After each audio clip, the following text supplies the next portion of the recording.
Pink hair isn't just for rich men anymore. It's everywhere. In fashion, it's no longer odd to have pink hair, but rather fashion-forward. From hot pink to rosy pastels, hair dyes are readily available to turn your hair any shade of pink. Having these bright hues is like expressing who you are without saying a word, whether you're punk or a princess. Throughout history, pink hair has changed from a status symbol to a symbol of self-expression. What's once only for rich men has transcended classes and gender boundaries, becoming a color for everyone. Since the dawn of time, humans have cared about hair. Records show that ancient Egyptians, Greeks, and Roman elites wore wigs as fashion statements. However, these colors were limited, so the first recorded images of pink wigs came from the 18th century in portraits by John Smart, an English painter of portrait miniatures. The most famous is a portrait of Colonel James Hamilton in 1784. He was wearing a white powdered wig that was turned pink with powder. Other men also dabbled in this trend, as evident in other portraits done by John Smart. His portraits were exclusive, as he used watercolor on ivory to paint delicate images of the well-connected. These tiny portraits were the 18th century equivalent of having a loved one on the home screen of your phone. They were easy to carry around. They gave a glimpse into British society at the time, where the wealthy expressed themselves with tailored clothes and powdered wigs. Furthermore, they were framed with jewels, often to show off to others. Having such luxury came at a price, as these portraits were only commissioned by the wealthy, particularly wealthy men. It's not too much, is it? Oh, no.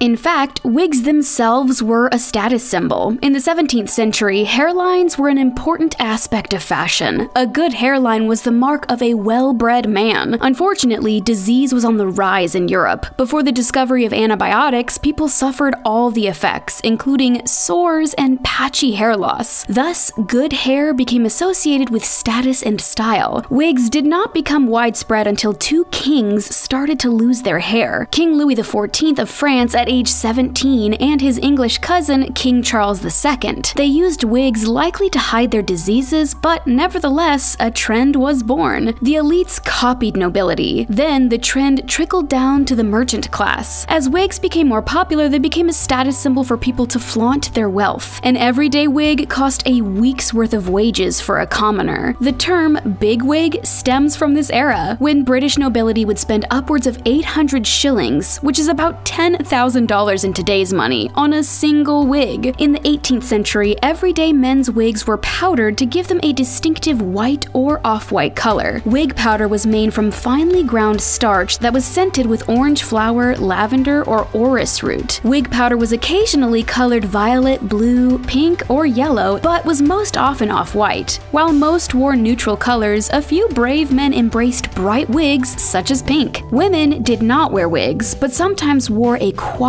supplemented by artificial hair. Women mainly powdered their hair in shades of gray. Women who wore wigs were often shamed, as it meant they didn't have hair and were unsuitable for marriage, the opposite of today. Eventually, like all trends, they started to fade. By the 19th and 20th century, wigs became old-fashioned. The Age of Enlightenment brought a new mentality, and as the middle class arose, extravagant expenditure on fashion and hair was perceived as tacky. Wigs, particularly in revolutionary France, were a sign of aristocracy. People were hiding their wigs. People did not trust a wig wearer. It's seen as a sign of deception, hiding more than baldness. Then, an act increased the prices of wigs, putting the final nail in the coffin, thus ending the trend of men sporting pink wigs and their wealth symbol status. Of course, there were outliers.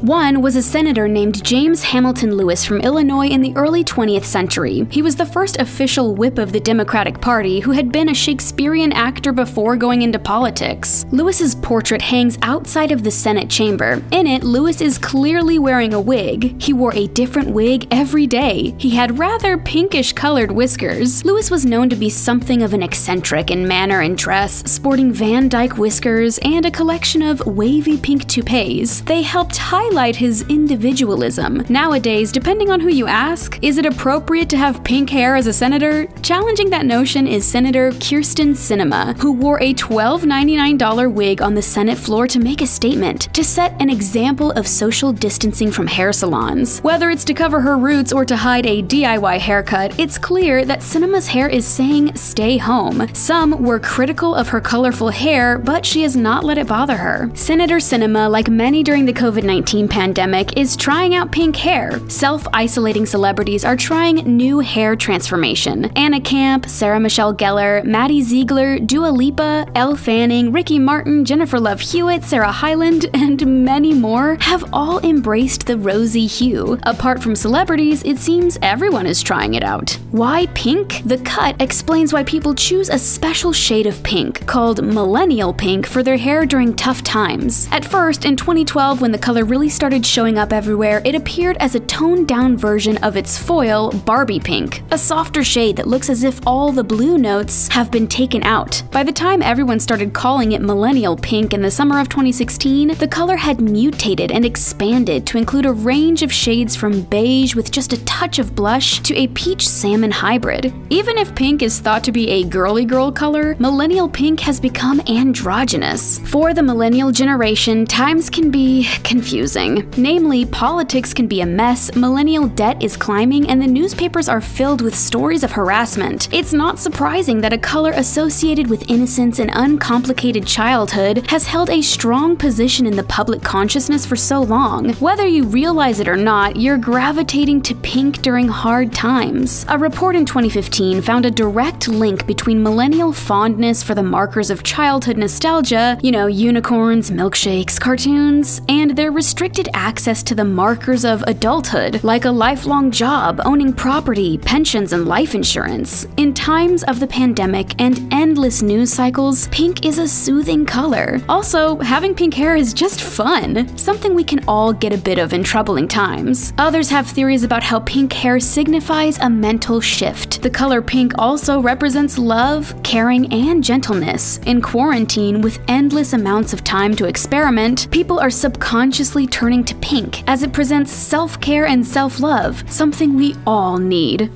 But pink hair originally had a different meaning. In the 1910s, a writer named Margaret Mason was an early advocate of the pink hair trend. They seemed to be a fan, writing in a January 2, 1914 piece for the United Press titled "Mad Rush of Color Extends to the Hair." She wrote, "If you are simply dying to be fashionable, then choose a bright shade of cerise, for pink hair is the pink of fashionable perfection." Her suggestions of pink dyed hair came about a decade after hair dye was commercially available. Around the 1940s, pink became a predominantly female color that presented femininity. In 1937, AP reported hair tinted a tender rose is the great new thing in women's style. According to a European hairstylist named Leo of Vienna, he claimed pink hair is perfect for evening because women at evening should always look flower-like, also stating that women should change their hairstyles at least 10 to 12 times per year because many men are completely sick of the way their wives do their hair. In World War II era London, it was reported blondes who found their hair clashed with their khaki uniforms began dyeing their hair a pink tint. Blondes are going to turn pink because they have found out that their soldier boyfriends prefer brunettes or chestnuts or pinks, wrote the UP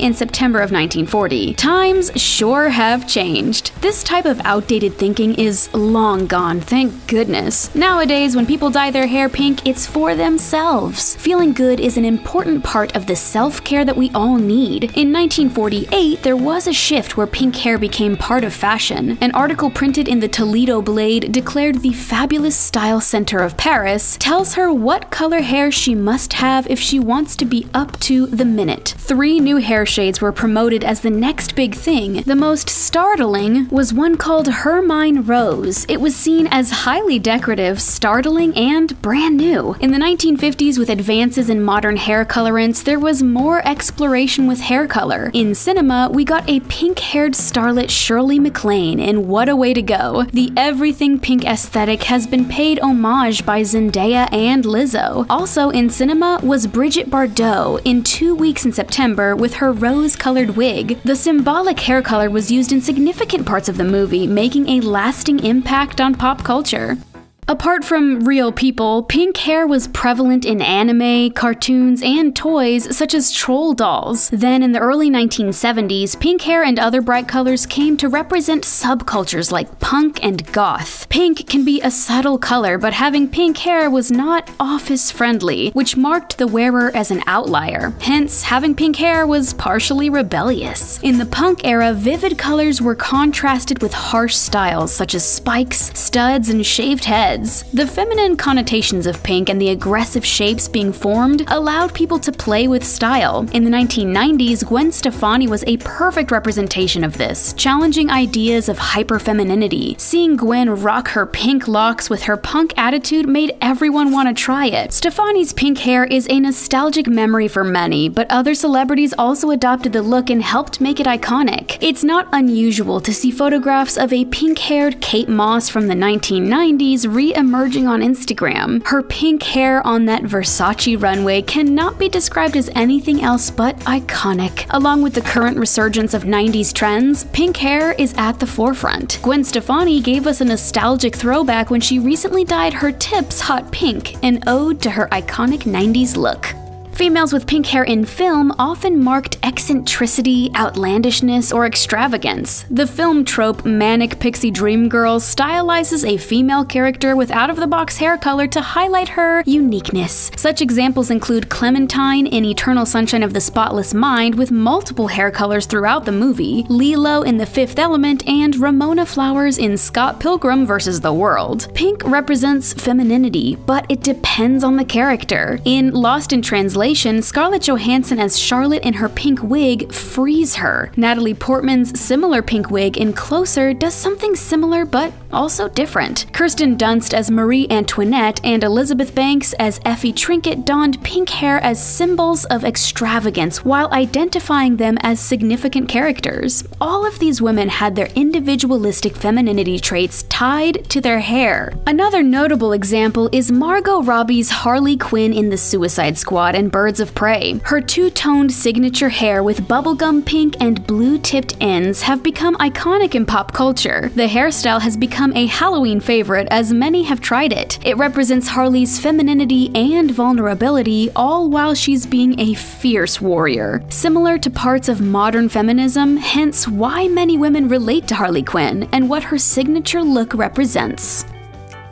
And in the past few years, beginning in 2010, pink hair exploded in popularity, spanning gender, race, and age. It's hard to name a celebrity who hasn't tried it. Avril Lavigne, Pink, Rihanna, Kim Kardashian, Lil' Kim, Demi Lovato, Nicki Minaj, Kylie Jenner, Katy Perry, even Zayn Malik and Kanye West made it their signature look at one point or another. It's actually easier to name a celebrity who hasn't tried pink hair. On the runway, re-emergence of pink-haired models happens every few seasons. Model Charlotte Free has made her pink hair her signature. Givenchy's fall 2013 show gave us Roman Empire-inspired pink curls. Model Fernanda Lee's pink cut stole Louis Vuitton's 2015 show, while 37 models dyed their hair pastel for Marc Jacobs' spring 2019 show. Aura Friedman, a celebrity colorist at Sally Hershberger, agrees that pink hair really hit its stride in the past 10 years. She remembers 2009 when she first started putting pink in her clients' hair, such as Lady Gaga. It went from pink pastels to all the other pastels, she says. There was a moment for hot pink or neon pink, white pink. It was crazy. Pink is the gateway color of doing funky hair colors. People tend to want to try pink before they want to try something like blue, which is much harder to remove. Pink always has such a nice fade, too. Popularity of pink amongst celebrities and on social media played a part in skyrocketing its popularity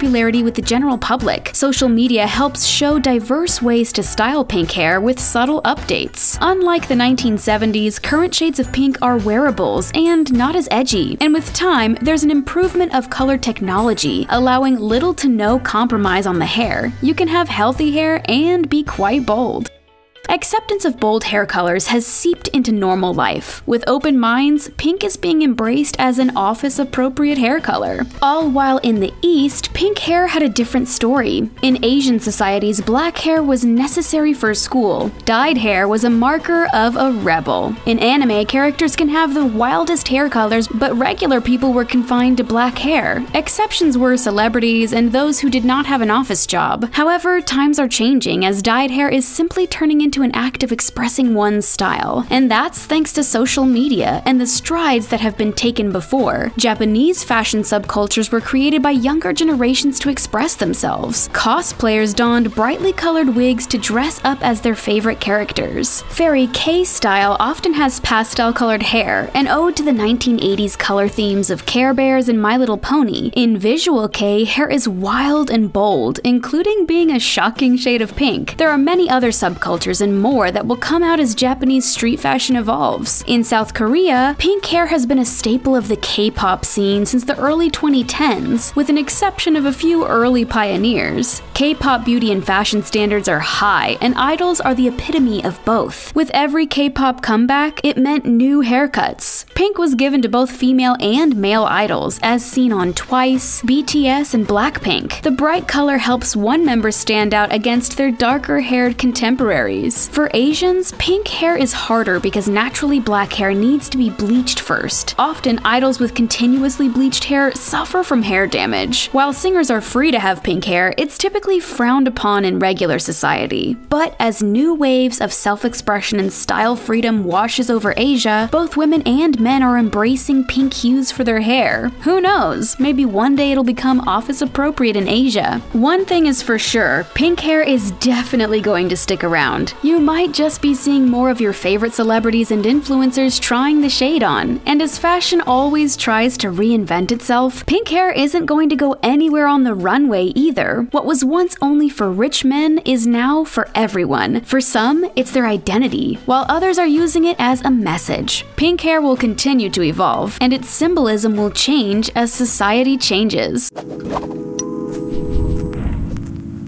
Have you ever tried pink hair? Did anything about the history of pink hair surprise you? Let us know what you think in the comment section. For more videos on beauty and fashion, be sure to subscribe to The Taco.